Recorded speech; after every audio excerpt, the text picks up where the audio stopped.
and they're able to put up absolutely top-tier times with it. So, I mean, at the end of the day, it's going to come down to just execution between the two teams. As always, it will. Now, both teams are ready to get themselves started. Incarnation and Ambition, both the top teams of NA, are going to be going for glory, a higher spot in our global finals, and a chance for a rematch with Aster Y. Let's get it going here as Mists gets underway. All right, and we see just off the start here, Shroud committed by Ambition. Incarnation, though, not interested in skipping this first pull.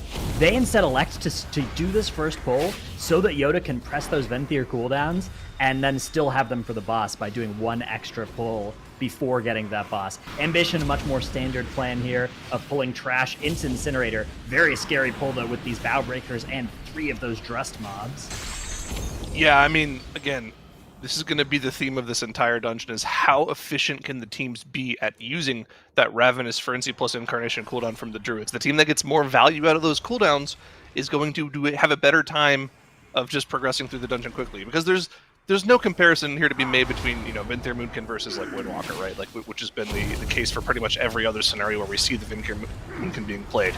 Both teams running it, so there's no like downside of not having the Venthyr cooldowns available. I do like what Incarnation's doing. Using the cooldowns right away theoretically nets you 1 extra usage over the course of the dungeon. The question is whether or not that 1 extra use is worth the 1 extra pull at the start of the dungeon. I don't think you're really able to skip much later on, because what you pull through the wall in the mist is kind of forced.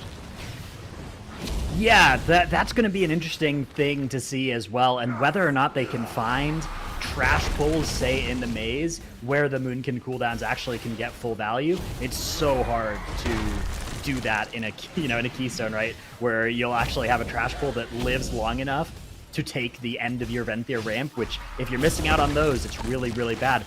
Note the difference, though, between these two strats. The way that Incarnation does that first pull, they got that extra use of the Moonkin cooldowns. Onesie still has yet to press those buttons. So we might be looking at +1 Ravenous Frenzy on the side of Incarnation here. And if all they had to pay to get that was slightly rearranging the order that they're going to pull things and skip more stuff later to pull more at the start of the dungeon, I imagine that's a really favorable trade.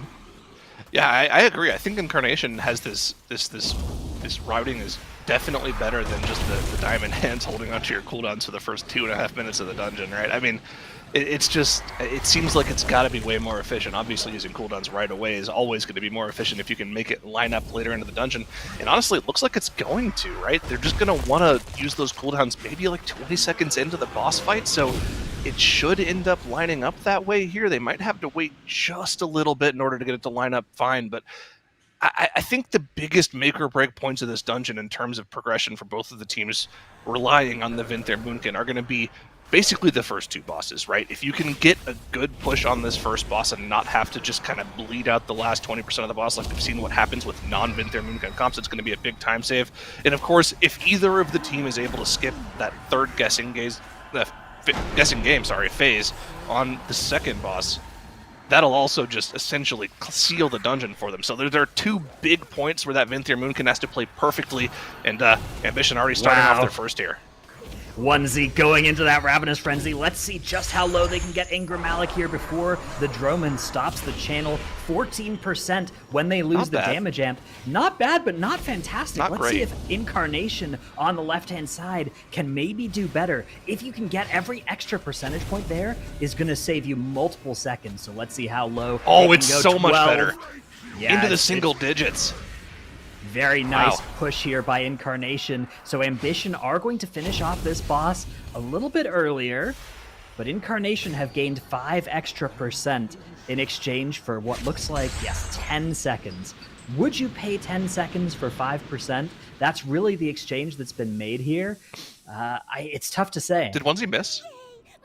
I didn't see. Okay, he got it. All right. It looked like he missed for a second there. Yoda didn't miss either. Both Moonkins making the flap Sunfire play. I think it also depends on what maze routing they get, right? Because there are different routes that net you more trash percentage. It looks like they got the middle route. I don't remember off the top of my head whether or not this is a good route as either. But if they go right, they'll get the dragon after this. If they go left, they'll get, I believe, the toad, which is one of the better routes for trash percentages. So let's see which way they end up going. Yeah, of course, both teams do have the same mist as each other, but they don't know what it is ahead of time. So definitely the ability to adapt to whichever one it is and to really have a plan for whichever possible path you're going to have through the maze is vital for mists in MDI. One of the reasons that this dungeon is one that these teams actually end up usually spending a disproportionate amount of time practicing is just because of all the different ways the maze can work out and all the different little ways that you can pull a little bit extra trash in. As you can see, Ambition now and Incarnation basically mirroring each other, pulling Varuth into this second pull, and it's going to be Ashen Hallows as well from both teams. The route so far, actually it's not identical, right? The very start of the dungeon was very different between the two teams. Yeah, and the fact that Incarnation is essentially mirrored with Ambition now, with having that extra trash percentage, can help in the long run. If it lets them skip a trash pull after the second boss, they should be firmly in the driver's seat, but there's still so much that can go differently in the middle of the dungeon here, even if they are running different comps. Just the level of play and whether or not Moonkins ramp perfectly for pulls, and you allow your Moonkin to ramp perfectly for pulls, is going to be the name of the game here. They essentially are playing for their Moonkins here, which, I mean, I don't know about you, but if I ever had to do that, I'd be scared for my team's life. It is the worst feeling ever. Yes, this patch, you know, with Moonkins doing so much damage, it is so difficult just mentally to cope with it, but we will try our best, as will the 4 players on each of these teams that aren't on those orange classes. They're both now going into these matriarchs. Ambition still appears to be holding on to about 10 seconds of lead in exchange for 5%. That is the question. Does 5% allow you to do something dramatically better or not? If not, Ambition are ahead. If yes, Incarnation probably in fact in the lead. Either way, that lead can evaporate in a heartbeat. Junkrat here losing his cheat death. That's going to be step 1 towards something horrible happening for Incarnation. Well, Junkrat usually doesn't trade his cheat death unless it's to get something really important like a kick or a disorient to make sure nobody else dies, so I believe it was always used. I mean, Nagura there on the, Junkrat on the rogue there is definitely a great player, so I wouldn't be too worried about that going off. He'll be totally fine. Looks like the thing about this Matriarch here is it's actually great timing for both of the Moonkins. You can see both of them committed the Ravenous Frenzy Incarnation combo here, getting full usage out of it. That's one of the biggest problems in this mist section for the Vingthair Moonkin, especially even though we're on a 23 Fortified, which is, you know, the longest trash packs we have. It's still really hard to get the entire 30 seconds of your ramp in, but both teams making good usage of it. But it looks like Incarnation just slammed that pull so much better than Ambition. One of the problems with that Matriarch is the healing that pull on the ground can do if you're not perfect with your trash pulls. It can get out of hand quickly. Yeah, Dorky did such a great job of grouping everything and keeping that efficient damage while not letting a single tick of that heal land. Looks fantastic there. You can see his little avatar and a nice little Halloween form over on the left-hand side. Love to see it. Big damage coming out for both teams here as they're still on roughly the same sort of game plan. Yeah, it looks like the same combination of enemies, but Incarnation somehow now ahead in both count and probably about, I don't know, half a trash pull's worth of health on these mobs all combined.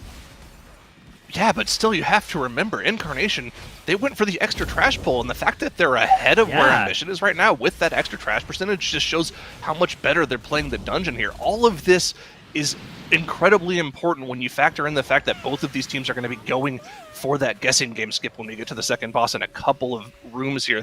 It's all going to come down to that. Honestly, if either of these teams is able to pull off that skip, that will give them such a lead that it'll be hard for the other team to come back. And even with how far behind Ambition is here, almost an entire trash pull now, they still have that one window of opportunity to get back into the dungeon.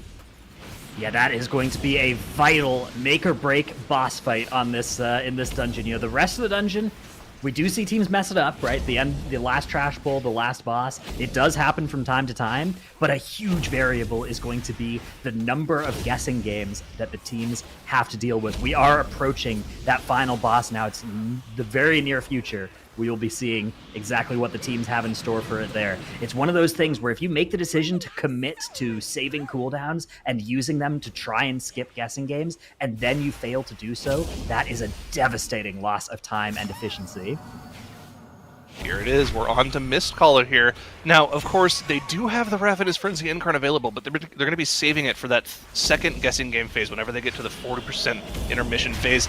And then at that point, It's essentially all on the team to make sure that they can push that boss down to the 12% mark so that their Boomkin can use the very last few seconds of the Ravenous Frenzy burst damage to skip past that window where it goes into the guessing game phase. Into the 70% phase now is Incarnation. And you gotta wonder when they're gonna pull that trash in. Is it gonna be right after this phase, going into the next mission? Ambition's pulling it There right it away. is. Ambition have it coming straight into the boss fight. Incarnation, perhaps those 5% mean they don't have to do that with this trash pull that Ambition are currently fighting. Maybe that's the trade-off that's being made here, which means more efficient time on the boss, more uptime.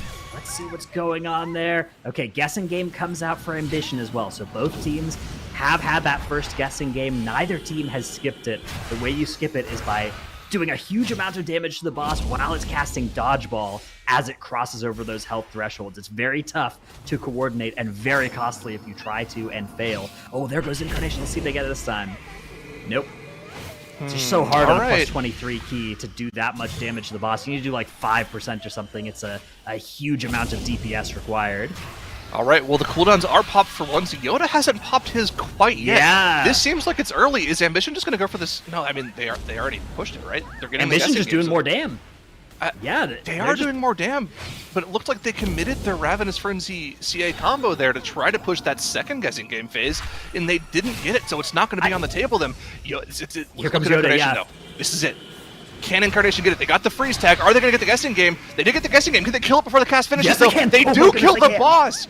That is a massive time save for Incarnation. They just saved easily 20 seconds, and the fact that they're already ahead of Ambition, they don't have to worry about killing that extra trash pack at all because they killed the first trash pack in the dungeon. Incarnation are so far ahead in the driver's seat right now. This boss kill is going to be easily a minute faster than Ambition's.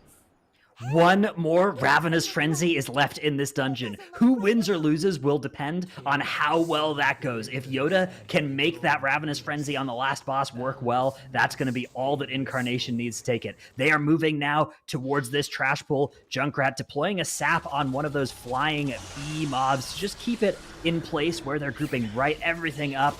And this is going to be a nice little recovery pull here. Need to make sure that they kick the staghorns, but otherwise it's just a little bit of dodging where the swirlies are that they need to worry about on this one. Yeah, dodging where the swirlies are, making sure you don't let those Reaver debuffs stack up too much. Of course, that green debuff you see on the players, if anyone gets more than 2 or 3 stacks, you're going to see them commit immunities to getting rid of those, or Dwarf Racials just to get them off. Or Yoda's Dispel as well as a Druid. Oh, What yeah, a nice true. They little have a added Druid benefit. Yeah. That is one benefit of having the Druid that you don't really see too much in the MDI unless teams are running it, so that's pretty nice as well. Again, though, with this massive pull and not having your Boomkin cooldowns available, a lot of kiting is going to be needed from the tanks here. The Frost Mage helps with that a little bit, and they are pretty much the main source of damage. Junkrat really just going to be single targeting those staghorns down as much as possible. 1 minute until Yoda's Ravenous Frenzy is available. Onesies will be up in 30 seconds because he did use it earlier on Mistcaller. So maybe, depending on how this works out, Ambition could actually surge ahead and get to the boss first, hit that Ravenous Frenzy, and pull this thing out right at the end. We'll have to see how it works out. There's a lot of health on this pull, though, and with a Moonkin outside of their cooldowns, you are doing this pull with far less DPS. Look at the damage JPC is putting out on this pull, though. Compare that to Junkrat's overall here. JPC just pumping in this AoE on that Subtlety Rogue. Really, really impressive amounts of damage. And you gotta wonder what that difference is there. Are they running different legendaries? No, It they're looks running like the he's same using legendaries. Shadow Blades on this pull, whereas Junkrat saved it for the Okay. boss here. So I think That's that's what it actually is. going to work out really well for Incarnation, because Shadow Blades for a boss, that should save more time in theory. We'll have to see how it works out, though, as Incarnation now getting on to the boss. 12 seconds left until Yoda can turn all red and glowy, as they're sort of grouping everything up, and there is the Time Warp, everything getting pulled together. Wow, this is a lot of trash. Little bit early on the Bloodlust there. He's not going to have it available for the last few seconds of the combo on the Vinthier Moonkin, but really just making sure you have it up for the first 25 or 30 seconds is really where it comes down to.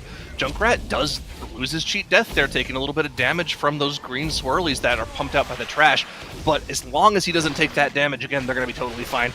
You know what? Cheat death is just a personal cooldown, right? They're totally fine. Ambition almost, they're going to die! Ellesmere and JPC both go down to the bursting stacks at the end of the trash pack. You are already behind. You cannot afford to have those mistakes now, Ambition. That's 10 more seconds on the board, and they have to get the reses off, and they commit both of their battle reses to getting them back up. So if anything goes wrong on this trash pull for them, that's all she wrote.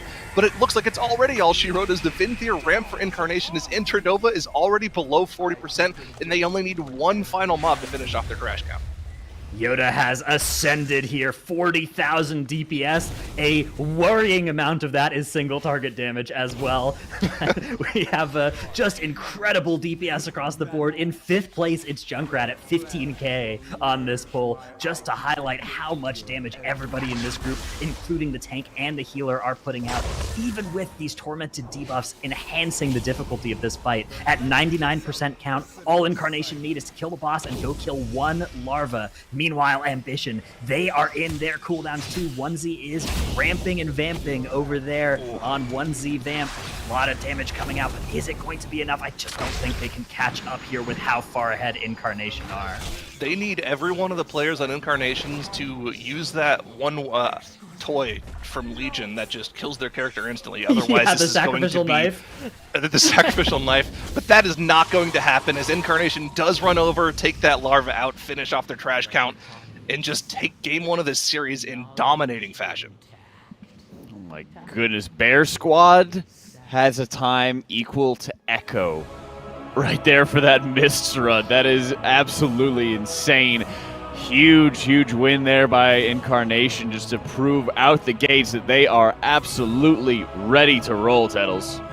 I want to see the end of dungeon damage breakdown, because it felt like every single time I was looking like at the meters, it felt like Incarnation was just doing more damage as a lot whole of damn on every single pull. And then obviously they did the front. I thought that their first pull of this dungeon with that Venthyr Moonkin was actually so good. We're going to look at that in a second, but like, yeah, like just look at the difference in the DPS. Incarnation doing 80k effective DPS in this run. That is an insane amount of damage. Just 3k DPS over where Ambition was, and a lot of that is like a lot of that's honestly It's just almost Dorky being able to. Yeah, it's like Dorky and then the healer. I mean, let's not discount how important it is to be able to reduce the amount of damage your entire group is taking, because the way the Paladin damage difference can be, a lot of it is, well, how much does the healer actually have to go and heal everybody and spend that extra time healing everybody? So extremely impressive by the side of Incarnation, reducing that extra damage taken. You're not really seeing much of a difference as well between the Boomkin off healing or anything like that, right? It's very close together between those teams. So, hey, just take less damage. Your healer can pump more. Some of the interrupt differences kind of interesting as well. There's more on the side of Ambition. I guess, Stratnos, it's just because Incarnation's killing everything faster. Yeah, Incarnation's well known to just let the kicks go through and say, Growl, just heal me. It's not a But big he's doing deal. less healing. Just heal. Yeah. Well, But when you have a rogue that makes perfect usage of their cheat death personal That's true. cooldown, I mean, you don't really need to heal them. Cheat Death did mitigate a couple different dangerous effects in that dungeon. Yeah, very powerful effect. I always make sure I have my rogue using their cheat death on cooldown. All right, Tettles, walk us through the rest of that dungeon, though. Some of the skips on the side of Incarnation were fantastic. And I think the big in particular. I think, yes, so the Mistcaller skip was massive, and I think one of the biggest things, too, is this pre-Ravenous Frenzy. So they are both playing Venthyr Moonkin, and Incarnation is doing this first pull, and Yoda presses Ravenous before the dungeon starts, and so that allows him to extend 31 to 32 stacks of that Ravenous Frenzy buff, and look at just how much damage he is doing with that CD here. He is almost like solo carrying this pack. Obviously, like Shadow Blades and stuff like that has been used, but they're saving the Icy Veins for the pull after. They're saving that Ashen Hollow, where whenever you looked at Ambition, they ended up holding their Moonkin CDs for like 2.5 minutes and ended up just completely losing use over the course of the whole entire dungeon, which whenever you're running that Venthyr Moonkin, that is really bad. And I feel like that ended up costing them a little bit of time at the beginning. That's where I felt like Incarnation was kind of just leading the pack towards the beginning, was just off of the first pull, how they were utilizing the Moonkin in just a little bit different of a way while they're running the same composition. But then, so I thought that Ambition, whenever they were pulling trash into Mistcaller, this was going to kind of make up for that. I thought that, oh man, this is going to be a really good pull for them down the stretch. They're able to get some of their trash count clawed back where Incarnation was pulling it at the very beginning. And so I was like, oh yeah, this is really great for Ambition. And then Incarnation here, they hit that Mistcaller phase skip, and that was an absolutely massive pivotal point of the dungeon, where being able to skip the guessing game cast. So the guessing game, it probably ends up costing you somewhere in the range of like 15 to 20 seconds per one that you get. Yoda starts pressing his Ravenous Frenzy super early, and then they're dropping just a bunch of their cooldowns into the boss. That Ravenous Frenzy is definitely chief among them for things that are going to be able to push the boss. And the guessing game starts to cast right as Yoda is finishing his ramp. He dumps 3 Star Surges into the boss and solos it. And then from there on out, it was like, all right, Incarnation is probably like 30 seconds ahead. That just watching that again, it's so crazy to look at how often we've had the guessing game go through it, like 2%, 3%, something along those lines. Oh, wait, do we have it again? Yes, please. Second one. Oh my goodness, I love this part. You just watch the health just absolutely tank on the side of Mistcaller, and we always talk about it every single time we're in Mist Eterna Scythe, how much time Mistcaller can just devour every single time that you go through this dungeon, Dranos. Watch this. Yeah, I'm watching it. There it is again. The rat spam holding that astral power as well. Don't worry about that part. Yeah, Here it is. Well, the rat spam there is important, right? Even though he's like capish or close to capping on astral power, right? Is that you're gonna make sure you have all of it pooled for here, right? And then you get to spend those 3 Star Surges, bang, bang, and one more last one just eliminates that thing. Huge value and huge. I mean, the thing is, those 3 Star Surges hit so hard, but you have to promise you're going to cast them 30 seconds before you actually cast them, right? So the amount of timing and precision required to make sure that's going to land in that couple second window of the guessing game cast is incredibly impressive that Incarnation are able to make that happen. Let's see how it works out, though, as they move on to Tyrannical Sanguine Storming Plaguefall plus 21. Oh, yes. This one's going to be very, very fun to be watching for as well. And we got to see if we can dig up. We have a lot of the stats for like Echo and Complexity and some of the teams for their Tyrannical and Fortified rankings and everything. But it's tougher when you have something like Incarnate and Ambition, Zyro, who haven't played nearly as many games. Well, I mean, Incarnation's win rate is going to be like crazy high because the only games they dropped were like 1 dungeon to Echo. And that's it. So they're gonna have like 90% win rates on both. I feel like. I was actually looking into what the major difference was in the damage breakdowns in that dungeon, and one of the things that people don't think about when you run a Boomkin player, and we should have covered this a little bit, is they kind of do no damage when they're out of their cooldowns, but they can also help with utility stuff. They can heal the group. They can drop trees, and one of the things that Incarnation did, which helped them with that, is this allowed Grau to run Seraphim, which is much better for just pure damage in the dungeon, and he did 9.6k overall. Ellesmere only did 7.2k with Holy Avenger. 7, yeah. That's right, and you're looking at every little difference is going to matter by such a significant margin, and like you said, Boomkins provide a crazy amount of support and utility to the group. I mean, Tettles, you know firsthand, I've seen Tettles solo heal high-level prides in Season 1, all right? You hate to see that. I mean, their Heart of the Wild, and they got actually pretty good value out of it. Both of the druids ended up using it whenever Executioner got pulled, and so like they were like pre-hotting the whole entire group. The Holy Paladin didn't have any cooldowns that were really available for it. Moonkin, especially for live keys, not necessarily for MDI, provides a lot of valuable utility that Holy Paladin lacks whenever they are sitting like waiting for either their wings or their Ashen to come back up. And so like that Heart of the Wild healing can be valuable. A lot of the time the utility comes in the form of like just having Ursula's Vortex to keep mobs stacked up, Typhoon to keep mobs stacked up, just things like that, having Dispels often as well if you're able to use those. Those are all very important things. But I think for Plaguefall, one of the biggest things is going to be just like on your tank and being able to make sure that mobs are not going to be standing in Sanguine. That's going to be like the most crucial point for this dungeon. And it's something that we've pointed out a lot of the times, how much time you can lose to Sanguine and Plaguefall. There is going to be a lot. Incarnation's up 1 right now as we're set to square off in Plaguefall. Let's get it going. Once again, the Moonkin entering the arena here for Incarnation. They are playing this thing in a lot of dungeons, and they are wasting no time with their Venthyr cooldowns as well. Both the Ashen Hallow and the Ravenous Frenzy deployed by Incarnation on this first pull. Yeah, and I remember I was talking to Dorky about this series earlier, and he said, if we win the Miss, I think we're in a good spot, but our next 2 dungeons are very, very shaky.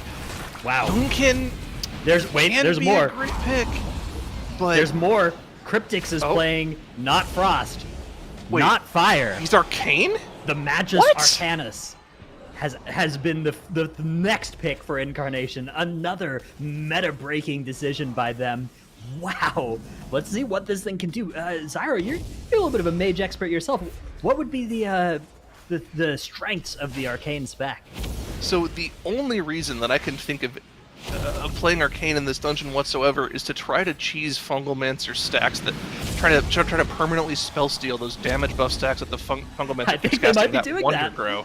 And you can see Look they're at that, keeping they're- it alive. The They're thing letting it run is, through Sanguine, yeah. yeah, the Arcane Mage essentially has an infinite mana bar if you use it properly with your evocation, which gives you free mana every time you channel it. So as long as they're playing perfectly, Damage. Yeah. What is this Cryptix damage right here? that's Arcane. This is all burst single right now. target. He's doing 60,000 DPS on single target against Flogbrog. Excuse me? Well, okay, so the damage profile for Arcane, so you know how we talked about Fire Mage has high highs and low lows? So take that and then stretch it out to an extreme. Arcane has like giga high highs and giga low lows, especially if he's using, as I'm assuming he's going to be using, the Arcane Harmony Legendary. Yes, so he's pretty much going to be spamming missiles. Every single time a missile tick hits, you gain a stack of this buff that increases the damage of your next Arcane Barrage, and then you double down on that damage increase on your Barrage by playing Kyrian, which gives you an ability that increases the damage of your next few abilities by even more damage. So it all builds up to this one massive hit of Barrage, which, when you have that damage increase buffed up from the Fungalmancer, can burst for 50, 60k single target DPS. The question is how good this is going to be for the rest of the dungeon. Yeah, it killed the first boss really, really fast, but is this sustainable over the long course of the dungeon? I'm really excited to see how this works. Well, they're bringing this Fungalmancer with them. We saw some teams, like Aster Y, they would use that Fungalmancer for the first boss, and then they would kill it at the end of that boss. Incarnation, though, they are going for gold. They are keeping that Fungalmancer this entire time, and Dorky's taking so much damage because that Wonder Crow stack on all those other mobs is so deadly, but Cryptix has gotten back to his arcane power. Is he going to fire it off here? Dorky ends up using the cheat death. He's nearly back to his meta, but he's taking so much damage here. I mean, they just really don't have that much damage unless the cooldowns are up. There it they're is. Using the Cooldown arcane time. power and the touch of the Magi, so there's going to be a lot of burst damage coming out of Cryptix here.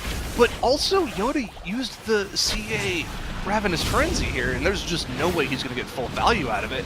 While they're setting up this pull, the advantage that they gain for themselves killing the first boss that quickly is kind of evaporated, as Ambition has already gotten to this pull that they're on and killed it faster than them. It's chaos on the side of Incarnation. All these mobs all over the place. They pulled so much trash, though. Look at the count here. They are advancing on the count side of things because they pulled so much stuff. Oh, Look at this that Plate Sanguine. Binder is healed to full. That's Oh, okay. boy. We'll just take it with us. Okay, no, we'll kill it real quick. Never mind. It's Their actually, pull you know was what? bigger, though. They got more trash percentage out of this pull. Yeah, so I think actually they've done what Ambition is doing in two pulls here, just in one pull. And that's the strength of the Arcane Power plus Wonder Grow, and then the Ravenous Frenzy, right? You have a Venthyr Moonkin in cooldowns, and then you have somebody doing more damage than the Venthyr Moonkin in cooldowns, which is not something that's normally possible. Not normally, but I mean, Arcane was incredibly good early on in Sanctum of Domination before we saw the Fire Mage buffs coming in. And honestly, I think one of the things that teams are... one of the reasons teams have been kind of hesitant to play the Frost Mage in Plaguefall, we even saw, I believe, Aster Y playing the Fire Mage in here. Frost just kind of adds an extra level of... It doubles down on the mistakes you make with positioning, right? If something manages to find its way into a Sanguine pool, if you have a Frost Mage in your group, that thing will be slowed in the Sanguine pool, and it'll take an extra tick or two of Sanguine healing, rather than just being able to run out quickly. So, not having a permanent slow on every single mob is kind of useful, but again, Frost Mage is just so useful with the damage profile it brings, having consistent AoE damage literally all the time. So I think there is a good upper bound on what Incarnation's comp is capable of, but it's really going to come down to whether or not they can fully make use of every single one of those arcane power cooldowns. Yeah, let's not forget they are also missing out on that Windwalker Monk that Ambition is playing, and Windwalker among the best at dealing damage to like 5-ish targets. 5 to 10 targets. Huge burst AoE is capable that Onesie is bringing there. So even when Cryptix and Yoda have their big damage working out for them, it's not like Ambition isn't getting some great value out of the Frost and the Windwalker too. So you can see Ambition have actually surged into the lead here now, about 5 percentage points. I wonder if this is a faster strategy or if it's just some sloppy execution on the side of Incarnation, because I saw quite a bit of sanguine healing occurring on the left-hand side of the screen. Yeah, I'm really interested to see after this map what the overall sanguine healing numbers are going to be, because it does look like Incarnation has had quite a bit more of it. If they were clean, they might be faster than Ambition right now, but we still do have a ton of dungeon left. We are less than halfway into the dungeon. Ambition has gotten the better of the first section of this dungeon, though, as they're already onto Dr. Ickes. They already have that pool on the ground, giving them that haste buff. One of the big things we saw a lot of teams doing is just accidentally having both of their Necrolords take that haste buff right away. One of the things we saw Bay Alliance do, who still does have the fastest time in this dungeon all weekend, is they spread out those Necrolord buffs, so they had the haste buff going into even the third boss of the dungeon. I wonder if either of our two teams are going to be doing that here. Yeah, this is an interesting thing as well, because we saw a lot of teams doing the Necrolord Frost Mage to get the buffs, right? But Ambition actually is having Nerf play Necrolord on the tank instead. Azuna getting to play Venthyr, which is one of 4 covenants that work for Frost Mage. It's kind of a good single target specialist version of your covenant choice, so should be helpful on these long tyrannical boss fights. You can see Ambition about 10 percentage points ahead on Dr. Ickes, plus 2 extra percent of count. So a little bit of an advantage, but certainly with the way these comps work out, there's no way to really know what the rest of this dungeon is going to look like yet. Yeah, I'm wondering, what does the Moonkin do here to live through the explosion? Is Moonkin just naturally tanky enough on its own? Looks like it is. I think they might have had to use the Blessing of Sacrifice on the Moonkin. It does, yeah, there's a sack on Yoda there. Yeah, so that is how they live through that. No immunity, unfortunately, on the Moonkin. A lot harder for them to live through it than it is for like a monk with the diffused magic, or obviously the mage and rogue can both immune it. So they do have to use that external, but not too big of a deal. Bark plus Bear, I think he probably lives there with Bark plus Bear, because he only went to like 45% with the sack. I think it may have just been a safety thing, or maybe he didn't even need to shift to Bear because he got the sack there, so a little bit more damage, but yeah, definitely. I mean, of the specs that don't have an immunity, Moonkin is one of the best for tanking that. It does just not quite stack up to the full immunes or the huge magic DRs of effects like Diffuse or Dispersion or whatever. Yeah, 100%. The gap is opening up here, though, as Ambition has dealt with the boss much more cleanly. They had about a 30% boss damage advantage when Dr. Ickes went down for them. They already are almost through this pull that Incarnation is just now getting to, and you can see at the bottom of there, that boss 2 split for Ambition was about 50 seconds faster than Incarnation, easily surpassing the 20 or so seconds that Incarnation gained on the first boss. So Ambition very, very firmly in the driver's seat, and honestly, just more so in favor of Ambition, as they do have the double Necrolord available. You can see that haste buff is still on their characters, that little red puddle aura around their characters. I believe Nerf has it right now. Incarnation doesn't have that option. They only have the one Necrolord, so they get to suck up that buff one single time, and that is it. So Ambition does have that advantage of having essentially a mini Bloodlust for the next minute or so. Yeah, you can see they're going straight into Domina Venom Blade. Ashen Hallow has been deployed. Ice Block used by Azuna there to just mitigate that boss mechanic, making sure that they're handling all of these ads as well, these ambushers. Frost Nova beautifully timed to make it so it won't hit anything. Azuna ends up getting web wrapped in Sanguine, actually, but they are able to break him out before too much trouble. The altar time giveth and altar time sometimes taketh away as well for Ambition there. How does Sanguine interact with your own web wrap? Are you an enemy or a friendly? Like, does it do damage to your own web wrap, or does it heal your own web wrap? I think Azuna was taking damage, and I don't actually think the web wrap was healing, but even if it does, it has such a small amount of health. It would just get percent-based healing on it. Yeah, it's not going to be relevant. True. Okay. Yeah, I guess this is not too relevant. But here we are, both teams now on the same boss, and you can see the gap that is opening up for Ambition here. However, Incarnation is going to be able to catch up a little bit here. With that Incarnation and Ravenous Frenzy combo, they do have the web wrap, but it should get instantly broken up with the Starfall from Yoda. But look at all of the ambushers casting these webbings here. If too many of these ambusher casts get off, they could be in trouble. Growl dropping incredibly low, is still alive though. Are they being able to get through this? No, Dorky goes down. They do have the battle res coming out from Yoda quickly, but Yuumi has to get out of there quick. Dorky needs to get the taunt off right now. Wow. This is so scary for them, but they are somehow able to pull it together. But at what cost? Ambition is just opening the gap even further. The taunt from Growl there on Yummy Pala, running away, such a great play, ends up going down though to this mechanic, but that's actually not that big a deal. They're still stable here. Now they just have to use that second B-res, so no battle res is left for Incarnation. Last Resort will soon be available again though for Dorky, and they do have all their players alive and almost all this trash taken care of, just one Venomous Sniper remaining. The key thing now is just the boss health difference. 30% ahead are Ambition here. Ambition also 2% ahead on Trash. I think 81% is enough to go downstairs. I don't think you need to go get that tentacle, right? Or do they? Does Incarnation need to make a detour after this? Maybe they just need to get an extra slime or two once they get downstairs. I believe 83 is the percentage that you want to be at. They might be grabbing that one red slime just to have the haste buff for the boss. I'm not sure. I mean, we'll see if they do end up doing it. They still do have a sniper available.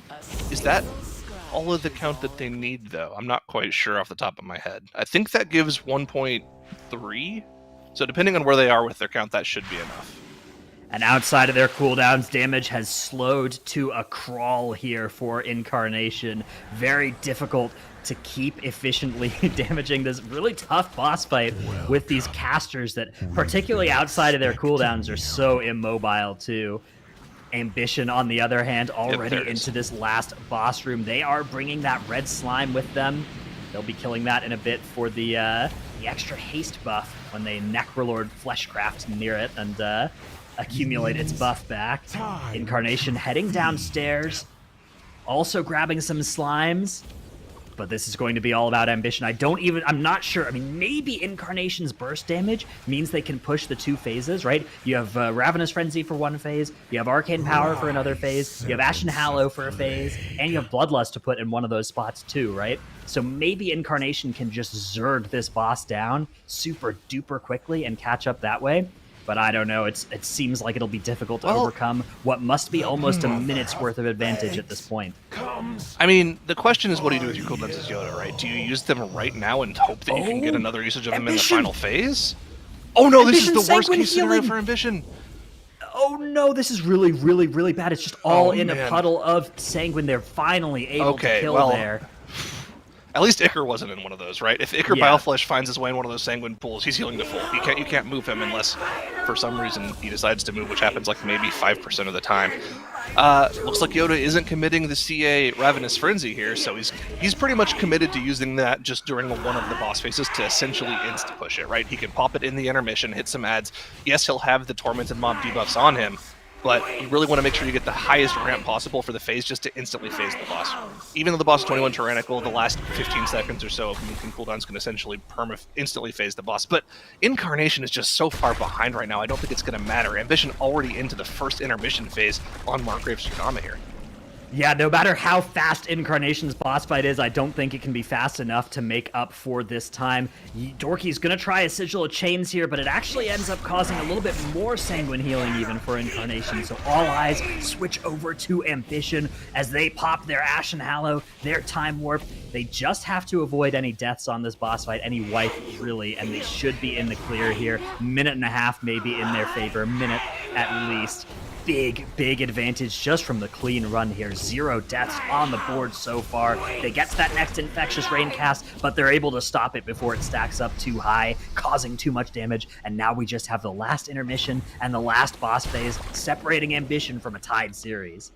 All eyes on Ambition here. They don't have any major cooldowns coming into this phase. The only thing really available is the Shadow Blades from JPC. They have every single one of their immunities across the board available, even at the Lay on Hands in a clutch scenario where somebody just doesn't have anything available for that Infectious Rain, so they should be totally fine there as long as they play it right here. They are through that final intermission phase. The boss is now below 30%. All eyes on Ambition as they look to take this to a Game 3. Yeah, Mirrors of Torment deployed here along with the Shadow Blades. Cloak of Shadows also sent out to help mitigate some of that infectious rain. Very tough to heal through that with the healing reduction that is active on all these players. Movement speed is slowed as well, but none of it is going to matter. They have enough damage. Margrave Shadama goes down. 15-24, very fast time, very impressive. Ambition are going to tie up this series, and we're going to a game 3. Ambition taking that victory. Extremely clean run going through that Plague Fall there. As mentioned, the 15-26. It's not the fastest that we've seen, but it's still really quick. And the fact that they bounced back, shook off that loss and mists, and put up a very impressive performance. It just gets me so excited for our last dungeon in this series to be the decider, which would be Spires, Tettles. Are you guys familiar with the Monka Steer emote? Yes. Yes. That is how I felt like Incarn was like dealing with this Plague Fall. And in Spires of Ascension, so we talk about Plague Fall being one of the most difficult dungeons to have clean execution on, and it's because of the Sanguine. I think in Spires of Ascension, on Tyrannical Inspiring, you're going to need to have a very similar level of execution. And I think that both of these teams, all right, so Mists may have gone a little bit, the Ambition could have played it a little bit better. Incarnation probably could have played Plague Fall a little bit better. I think that the ability to be able to regroup and recover, especially going into the Spires of Ascension, is going to be something that has to happen. It will. And we've seen both of these teams, honestly, have done such a great job of being able to follow their game plan and also be able to minimize a lot of mistakes. I mean, these have been the staples of what have made the best teams in the MDI in history and everything. And we saw, especially on Demeanor Venomblade on that one, Tratnos, how well Growl did as to stabilizing the problem, allowing Dorky to get back up and minimize those mistakes and everything. Wow, and I have a statistic about the Sanguine healing to tell you about, as what is one of my favorite hobbies. This one, though, compared to yesterday's Sanguine healing, both teams so much higher. Ambition, almost 2 million Sanguine healing. Incarnation, over 2 million, 2.5 million Sanguine healing throughout the dungeon. Compared to teams we were seeing yesterday, we had teams at 1 mil and 700k. This time, though, you could see several mobs just bathing in Sanguine. And I think that is why the runs we saw here were a minute and a half slower than those faster times we've seen out of teams like Obey Alliance, who unfortunately no longer in this tournament. Yeah, and let's start going over some of those Sanguine bathing as well, Tettles. I'm sure there's that, and of course a couple deaths on the side of Incarnation that were really slowing them down. Yeah, so initially, I think that the Arcane Mage specifically in this Plague Fall is really good. And this Plague Fall is really Hey! The Arcane Mage does a lot, especially for this first boss and the first couple of pulls, that allows you to be able to burn the boss a lot faster. And like the Moonkin, I'm not super in love with here, but the Arcane Mage, yeah, you're able to spell steal the Fungal Mancer, you're able to just deal with a lot of the trash super fast. But whenever it's good, it can potentially be bad. And this pull after Globgrog, specifically for Incarnation, the Arcane Mage... Say that again, Tettles. On the pull after... Good, it can be bad? When it's good, it can be bad? Whenever the Arcane Mage can be good, it can also be bad for very similar reasons. You're doing great, Tettles. Keep it going. And the reason being is because of how Touch of the Magi works, Jack. I know you don't know this ability, but whenever you put Touch of the Magi... Hold on, pause. I don't want you to backseat me. This is the Touch of the Magi gets killed off on the mob before the Touch of the Magi goes off on this pack. So the mob dies, you don't get Touch of the Magi, and then there's infinite Sanguine healing because that Plague Binder also got missed with the Sigil of Chains. And this sets Incarnation back a little bit, and this is not great. And so, whereas Ambition, on the other side, is doing more target cap pulls, being able to play to their composition, Incarnation is doing mass AoE pulls because their comp is just a little bit different. And so, this is the pull that Ambition caught up on a lot, because Incarnation, it feels like they should have more utility, but they still have this like Fungal Mancer that's bathing in the Sanguine. There's a lot of time that ends up being lost for Incarnation on this pull. And so whenever they were doing super good stuff at the very beginning of the key, they just kind of let it go awry towards the middle and towards the back half of this dungeon. And this is also super apparent on Domina Venomblade, whenever like Cryptix gets webbed on his CDs. I think Junkrat also got webbed at some point too. Dorky ends up dying. Domina then has to get kited through the Sanguine. And you guys talked about how Growl was able to like recover this pack, and it's like it is a good recovery. At the same time, this is something that it was very unfortunate that it even happened. That Cryptix ended up getting like webbed on his cooldown just because like nobody was like either stacked on him. And it just ended up costing them a lot of time as a whole, just with how many mistakes happened here. Yeah, like look at that. He's webbed. Yeah. Well, I feel like it's also one of those points where maybe in practice they're just having two of the players standing out further together, and then they just didn't plan to be doing that at that point. Because sometimes, Davina Venomblade can be very odd as to when she starts stacking up that debuff onto players or beginning like the countdown of sorts. So, yeah, you really saw a number of areas as well, which is extra sanguine healing, extra time spent on some of these pulls. And I know what Touch the Magi does. I've played with arcane mages once or twice, Heddles. But yeah, if the target's gonna die and everything like that, I mean that's what I'm here for, though. We all are here to guide you, Heddles. If you're gonna keep up with this attitude, I'm not gonna let you go trick or treating tonight, okay? Okay, thanks, Dad. You're welcome. You're welcome, kiddo. Zyro and I are going to make sure that you're behaving. But Spire's final dungeon that we are going to be going through in this series. The winner is going to be moving on to face off against Aster Y. And neither of these teams have the best times that we've seen out of Spires, but this is such a crazy, volatile dungeon historically, just across the board, Zyro. Yeah, and I mean, Ambition are going to be facing their demons here because this is the dungeon that got them knocked down to the lower bracket. I mean, Echo just diffed them hard on final boss damage. Echo pulled the boss 5% later than Ambition and beat them on the boss. They just killed the boss 5% before. They did 10% more boss damage. And that's pretty impressive considering you only actually have to do about 70% of the boss's HP. So Ambition probably went over that VOD, figured out what they did wrong, figured out what they can do better, and they definitely have a great route in this dungeon. I'm just really interested to see what Incarnation's going to bring, because if I'm not mistaken, we haven't seen them run this dungeon yet, so we have no idea what they can do. It's all up in the air here.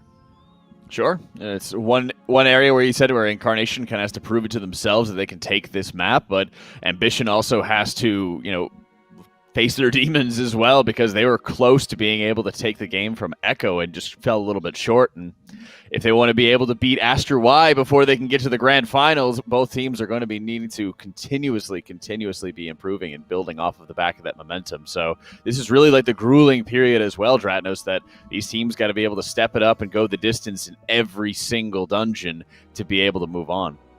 Yeah, especially in the lower bracket, when you have these series going to 3 games and it's just back to back to back, it's more time for Aster to be watching and preparing for the next series. It is a brutal place to be, but these teams wouldn't have it any other way. Both Incarnation and Ambition on their first ever MDI seasons, although there are veterans on each team. They are making it here to the lower finals. We will be saying farewell to one of these teams, though, after this game. So it's gonna be tough. We're ready to roll as game number 3, the decider between Incarnation and Ambition, is about to take place in Spires of Ascension. And the inky black potions are on from our observers, really saving our eyeballs a little bit here as both teams are getting started with every single legal trash mob. Junkrat nearly yeets off the edge there, but barely stops in time right before getting off the platform. Both teams are, so actually Incarnation, using that thing that they are known for, the Venthyr Moonkin. They are playing that in, so many dungeons. Yoda with the bear form to survive as well. Huge play there after that debuff goes out on him. Great work to keep himself alive, and it's going to be the classic beam into Ring of Peace the mob right out of the beam immediately so that it doesn't get to silence anything. And now they're knocking them back into the beam. Brilliant play by Incarnation. Perfect. But I mean, look at, again, this has been the theme the entire series. When you have a Venthyr Moonkin in the team, they don't do anything outside of their cooldowns, and because of that, Ambition is going to kill this pack so much faster than Incarnation. But Incarnation should easily be able to catch up and probably even surpass Ambition on this first boss here if everything goes right for them. Because the Venthyr cooldowns with Bloodlust should just catapult them into the lead. But look at this, they're not playing a rogue. Usually when we see this Moonkin, it's the Moonkin replacing like a mage or whatever that last slot is, the Windwalker. Incarnation, they are still playing a mage and a Windwalker. So they're still going to have that huge priority damage from the Mage and the AoE, that huge AoE from the Windwalker, and the huge damage from Yoda, right? They're not going to have anybody in the group who's good at utility like a Rogue, but they are going to have everybody doing just huge damage on a pull like this, and every single cooldown that's ever been created is all being used at the same time here for Incarnation. They need to not just have this go as fast as Ambition, this is the pull that they need to gain time on. They need to get well ahead here so that they can keep up in the future pulls. They're already 10% ahead of the boss. And yes, they are. Yeah, they're doing well. That Mender, they're allowing it to come in as well so they can start spell stealing it now that they've done all the interrupts that they think they need to here for a while. Although I think Arkaleth might get another cast off, but they might just tell Growl to heal it. Oh, they definitely will. That's what this team does. If anyone takes any damage, they just yell at their healer. I mean, oh, Ring of Peace to kick it. Wow. Good utility from Junkrat there on the Windwalker. Everyone is so low right now, and Junkrat ends up going down to that spear cast. That's unavoidable damage, and that's really unfortunate to see. You're not on a monk anymore, Junkrat. You don't have the cheat death. They also let the Inferno cast go off. Their druid has died, but to be honest, he's a druid outside of his cooldown, so it's not the worst case scenario. But man, they had like a 20% boss advantage, and then all of these things going wrong for them has allowed Ambition to close the gap, and almost assuredly, with the consistent damage from the Rogue, will put them into the lead. The Vindhir Moonkin, I feel like they're just leaning on this pick way too heavily. I think they're playing it in dungeons where it really shouldn't be played.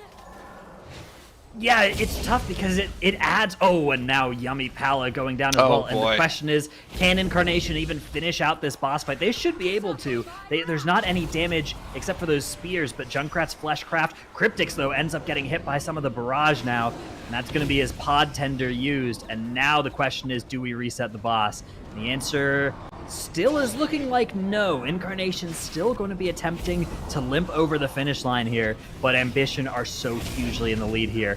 15 seconds of death differential, and they're going to kill this boss first, and they aren't going to be playing with this cooldown-oriented comp, right? This boss needed to be a time gain for Incarnation that they would then, lose over the next couple minutes, whereas Ambition instead are going to be coming out ahead. Yeah, and I mean, I feel like we have to think ahead to what Incarnation can do for the rest of the dungeon to even make up this time, right? Obviously, you're just, again, going to be looking at the Ravenous Frenzy / CA timings. Where can they use them to really gain that much of an advantage? You can look to pulls, such as that massive pull in between the first and second boss where we see teams normally using one of their Kyrian spears there. But if they do opt to use this spear, that pull should die way too quickly for them to get effective usage of the cooldowns. It's just such a weird scenario where you really want to set up a big pull for your cooldowns, but if the pull dies too quickly, you're not getting effective usage of the cooldowns. So why is this class in the comp to begin with? It's just such a weird thing to have to play around. Yeah, maybe you can go left if you got a Venthyr Moonkin. Maybe that's allowed. There's some beefy mobs on the second platform on the left that could take a full cooldown. I don't know. We'll have to see what Incarnation have in mind. I am skeptical. They are behind by about 1 minute and 15 seconds here. Now that is something that can be made up, but it probably can't be made up without something going wrong on the side of Ambition. Unless their strategy is just genius. Ambition is not having a great time with the skirmishers here, right? This is getting kited out to an extent that we haven't seen yet before from any other teams. Usually this pack would easily have been dead 10 seconds or so ago. I'm not too sure what went wrong for them. We'll have to check the replay on that later on. Incarnation now, though, gearing up for a big pull of their own, and they do have the Frenzy CA available, which probably wouldn't normally be available here if that first boss goes cleanly. So let's see if they actually do commit to using it here. I would not be surprised at all if they don't. They're actually going to start by single targeting this Praetor while all the other mobs are in a sigil of misery as they wait for all the Ether Divers to arrive. It's going to be a late Ursul's Vortex, though. That means the Praetor is going to be outside of the rest of this AoE. A little bit unfortunate there, Dorky. Beautiful tank work, though. Beautiful manipulation of that mob. Actually gets it back into the AoE. That's really hard to do as a tank in the middle of a pull like this. Actually pulling a mob that doesn't want to melee into melee like that without using any abilities. And Incarnation doing huge damage on this pull, but Ambition have their Ashen Hallow pull now on the right-hand side. The double Goliath platform with all of the trash here. Beautiful work as well, gripping the Praetors all together. Honestly, well timed. I feel like a significant amount of time was just made up for Incarnation with the way that they executed that pull, and they didn't even commit the Vinthier Moonkin cooldowns to it. So Right. they'll have it up for this double Goliath pull, as Ambition is still struggling to finish it off. That Praetor is just charging around all over the place. They do just now finish it up as Incarnation starts it. So let's check the timer here. 145 for Incarnation. Let's see how long this pull takes them, and we'll have a better idea of how far behind they are in the dungeon now once this pull is over. Yeah, I have a feeling that they are probably a little bit less than a minute behind now. We'll have to see, though, just how quick they can melt this pull. It is indeed their Frenzy pull. Meanwhile, Ambition on the right-hand side, making their way up to this Ether Diver pull. The Patrol is in a good place. Sigil of Silence going to be used to pull that far pack in. Nerf entering Fell Devastation as they group everything up, and this is probably going to be a spear here from Ambition. Oh, wait, no, it's not. They don't spear this, right? So this is such a scary pull for Ambition, actually. So much Quake going on. Nerf does still have Last Resort available, though, and even if that gets used, he'll have meta after it's done now, so a big safe moment here because he didn't need that Last Resort earlier. Unlike Dorky, whose Last Resort is unavailable, a minute still of advantage for Ambition. Yeah, so that pull finished for Incarnation at 2:30 on the timer, so they finished the pull 45 seconds later. Got to add the death timers in too, so Ambition is essentially exactly 1 minute ahead of Incarnation. A little bit better than the 1:15 they were behind on the boss, but not by much. They need to keep making up ground over the course of the dungeon, and honestly, that gap is just going to open up while we wait for the Vinthier Moonkin cooldowns to come up. Let's see if they do opt to use the spear here whenever that Ether Diver Patrol does get in here. Ambition didn't use the spear, so they still have that one available. And actually, if I remember properly, the way Ambition pulls this dungeon is they used their first spear on that Varuth pull, then Nerf jumps down and takes that second spear for a later pull later on. Growl dropping so low on this pull, though, has to commit the Blessing of Sacrifice. Yeah, that's going to be... I think it's because of the Blessing of Sacrifice that he dropped so low there on Dorky, but he is going to be able to survive just barely there.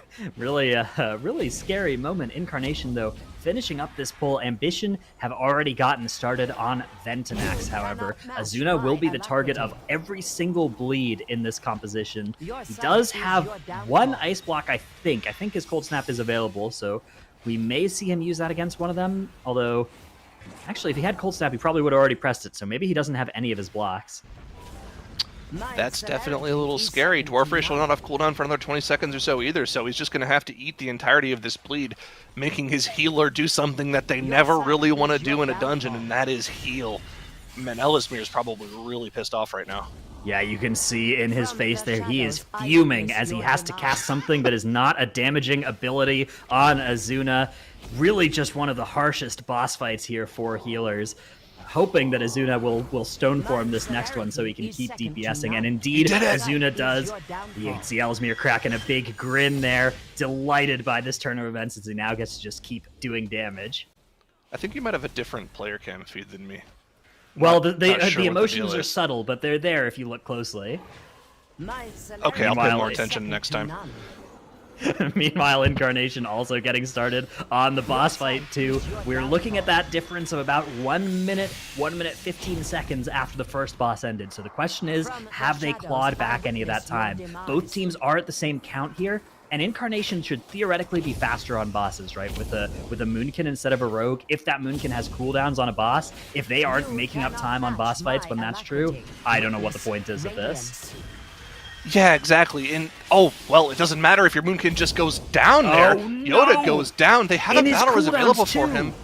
That was in his cooldowns. Maybe it was at the end of his cooldowns, but no, you can see his ramp really didn't get started there as he's not really above even the healer in terms of damage there. So that's the worst case scenario.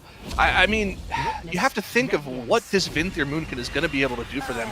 And thinking ahead further into the dungeon, is it even possible to maybe one-phase Orifrion with the Moonkin cooldowns? That's really, I feel like, the only scenario where this pick makes sense in this dungeon. But the thing is, if you commit your Ravenous Frenzy and your CA to the damage amp on Orifrion, that means you don't have that cooldown available for the Triple Angel pull, which is honestly scarier to me. So I really want to see what Incarnation has planned for the rest of the dungeon here, but the fact that he lost the biggest portion of his cooldowns on this boss here does not bode well for them. Yeah, Cryptic's Oh, and now that's going just- down as well for Incarnation, and at this point, they are going to be hoping for a catastrophe for Ambition because they have probably fallen, yeah, again, some So the Insult to lead injury. is probably this is going to be a full team wipe for Incarnation maybe. Yep. 27% now on the boss, and soon it will teleport and bleed Junkrat, and Junkrat now with the reset. Fleshcraft shield, yeah, they have to reset the boss. So Incarnation are in so much trouble here. Ambition with this big spear pull onto Varuth. There it goes. All of their cooldowns coming down as well. This pull is very dangerous with 2 Hellions and Varuth. They focus down Varuth though. The Touch of Karma being used by Onesie to keep himself alive, and all that Ambition has to do is not wipe. If Ambition can avoid wiping from here, they are in the clear by several minutes at this point. 2 Hellions still alive, though, is going to pulse a lot of AoE group damage. They make sure to deal with one as quickly as possible. They could lose a little bit of time here if this Goliath is able to get another recharge anima cast off. Hopefully it doesn't. They should have let that fist cast a little bit longer, but they were able to finish it off before it matters. So good execution there from Ambition. Still clean in this dungeon. Still 0 deaths on the board. And they have... The pathway is clear for them to take this series and move onwards in the lower bracket finals, secure themselves a top 3 finish. Just got to keep it clean here. And honestly, I think they have the safer strat to do so, right? With Varuth down, they don't have to worry about pulling Varuth in with these usurpers on top of the boss. All they really have left to do that's dangerous is that 4-pack on top of the boss here whenever it goes into its damage amp phase, and of course, the ever so dangerous triple angel pull. Even though it's tyrannical, it still can kill people, as we saw earlier this weekend. Yeah, the question is, do you, upon hearing of the mishaps on the side of Incarnation, make the call to slow it down, or do you still go for your triple angels? That's the question I have here for Ambition, because the way you lose is by making one of those decisions and having it be really, really wrong. The question is, though, which one they're going to go with. Which one are they going to go with? That is important enough here. Got to go for the clean one, obviously. What they're about to do, yeah, that's a good idea. They're going to be pulling this trash on the recharge here for Orifrion. So you can see Orifrion's energy is depleting here. They're going to cast a couple more abilities with the boss, and then they will bring it right on top of those mobs, right as its energy is expiring from the last ability that it does. And that means that they'll have it in the damage amp while they have all that trash doing its abilities. But they won't have the boss doing anything, right? It's just there doing its thing, recharging, and so you can just focus on blasting AoE and also getting huge efficient single target as well. You can see Nerf going in there with the Sigil of Silence to get things started, grouping everything up. He's going to cause the boss... Wow, great work there. So he's going to go under the boss. That's going to trigger the boss to do a stomp. Onesie is also right on top of Nerf. He's going to diffuse magic that stomp back onto Orifrion as well for even more damage, and that damage is going to be increased by the damage amp that's on the boss now. Nerf maneuvering now so that he's between the boss and those balls that are coming in, while keeping the trash on the other side so that the rest of the group can AoE them and JPC and Azuna can funnel off of them. And you can see they've got Orifrion now down to 35% after that while killing off all the trash. Very well played. Yeah, perfect execution, clean play from Ambition here, and now Orifrion is all but a single target dummy that they have to deal with this last 30% for. Honestly, they're probably going to have to wait till the next damage amp phase, but that is okay. They are so far ahead and in the driver's seat here that they can take this time, gather their whereabouts, get ready for this next pull, because this triple angel pull is going to be the make or break point of the dungeon for Ambition. If you're able to get through the triple angels, you are home free, you are through into the lower bracket finals versus Aster Y. Playing for a date in the grand finals against Echo is Ambition if they are able to take this dungeon. I mean, the nerves must be at an all-time peak for them right now. And if Ambition are able to win this, then our top 3 teams from the Great Push will be our top 3 teams in the global finals as well, just to show how transferable those skills are between the Great Push format and these speedrunning keys. A lot of people talk about them being potentially very different formats, but despite that, it is these same players that are just showing how unbelievably skilled they are in dungeons, no matter the keystone level.